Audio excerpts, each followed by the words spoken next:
ازيكم؟ النهارده انا عملت ساندوتش برجر، كان من احلى المرات اللي عملتها في حياتي. انا متعوده اني ما بجيبش حاجه من بره، بس بجد الطعم احلى من بره كتير.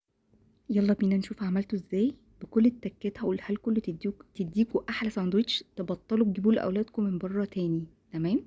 توفير ونظافه وكل حاجه هتلاقوها فيه.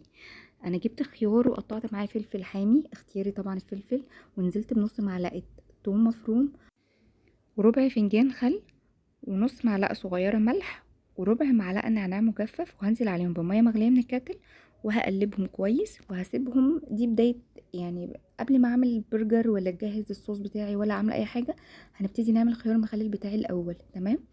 لانه هيقعد معايا حوالي ساعتين عشان يتخلل. والله لو عندي ميكرويف ممكن احطه فيه وهظبطه على دقيقتين، هيتخلل معايا في ساعتها. تمام؟ تعالوا بقى نعمل الصوص بتاعي. انا باخد بعد الخيار ما تخلل، باخد حوالي 3 4 خيارات مثلا، وبقطعهم حجم صغير بالشكل ده. وبنيجي بقى في الكبة بتاعتي بنزل بمعلقة كبيرة مستردة. تمام؟ ومعلقتين كاتشب، ومعلقتين مايونيز. طبعا دي معالق كبيرة.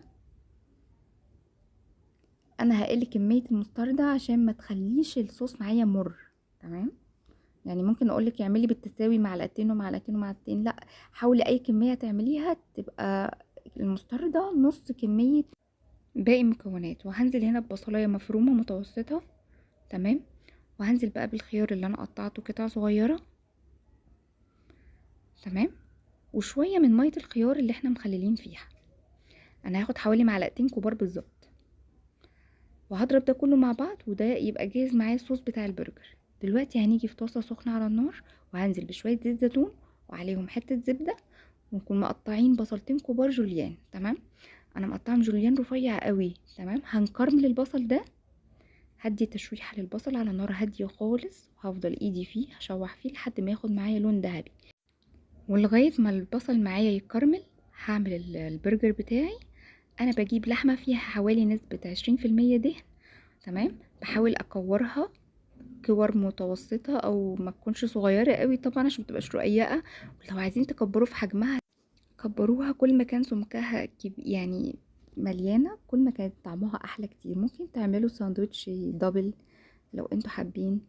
فانا هنا هكور اللحمه بتاعتي. طبعا تكون اللحمه انا كانت عندي في الفريزر خليتها فكت بس متشمعه، يعني فيها نسبه سقعيه عاليه. تمام؟ هنيجي هنا للبصل بعد ما كرمل معايا وادى لون ذهبي. طبعا انا كده كنت جهزت اللحمه بتاعتي وركنتها على جنب. البصل بعد ما كرمل بنزل عليه بمعلقه من دبس الرمان. تمام؟ جربوا بس طريقتي كده وشوفوا الطعم ايه. يعني انا الطعم خدني في حته تانية، كان جميل جدا يعني. تمام؟ وهطفي النار، يعني انا هدي تشويحه بسيطه قوي بحيث ان هو يتجانس مع بعض، وهطفي النار.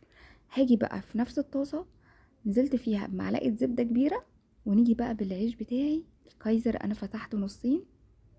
تمام؟ وهندي بقى التشويحه دي.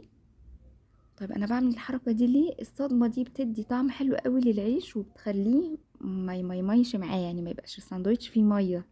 فاهميني؟ تمام؟ فاول ما بياخد بس لسعه كده بسيطه ببتدي ارفع الكايزر بتاعي.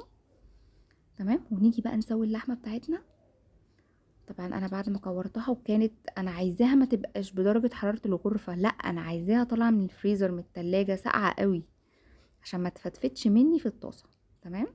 وهبتدي احطها في الطاسه بتاعتي على نار متوسطه مايله للواطي، وهبططها او هفردها باي حاجه تقيله، يعني اي تقل عندي هنزل بيه على اللحمه بتاعتي. انا حطيت ورق زبده وحاولت افرد عليه. تمام؟ اي سمك بقى انت هتستعمليه.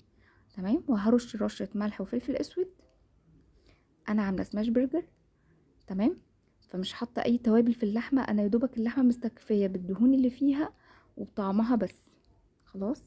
وهنا انا قلبتها بعد كام دقيقه، اول ما خدت لون دهبي زي ده هندي بقى على الوش التاني رشه ملح فلفل اسود، وننزل معايا بالجبنه اللي انتوا حابينها.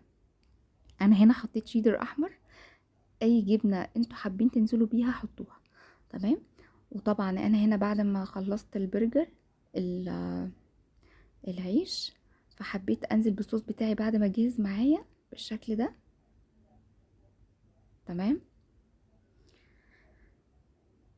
هنزل بقى بالبرجرايه معايا. الاول هنحط طبعا اي اضافات خضروات زي ما انتوا حابين، اللي انتوا حابين تضيفوه في البرجر هو بيقبل اي حاجه.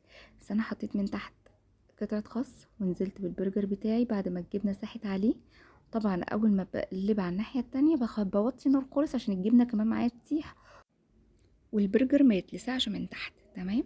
طبعا انا كنت حطيت البرجر بتاعي ونزلت بالبصل المكرمل، وهنزل بشويه من الصوص اللي احنا عاملينه. بعد كده هننزل بالفلفل والطماطم، انا كنت مقطعه قطع صغيره فلفل وطماطم. تمام. اي اضافات مش حابينها ممكن تشيلوها. بس عايزه اقول لكم ان الساندوتش ده طلع طعمه خيالي بجد، احلى من بره كتير. تمام. فانا نزلت بفلفل وطماطم. تمام. وهنزل بقى، انا هنا كنت نسيت ان انا احط خيار المخلل. تمام.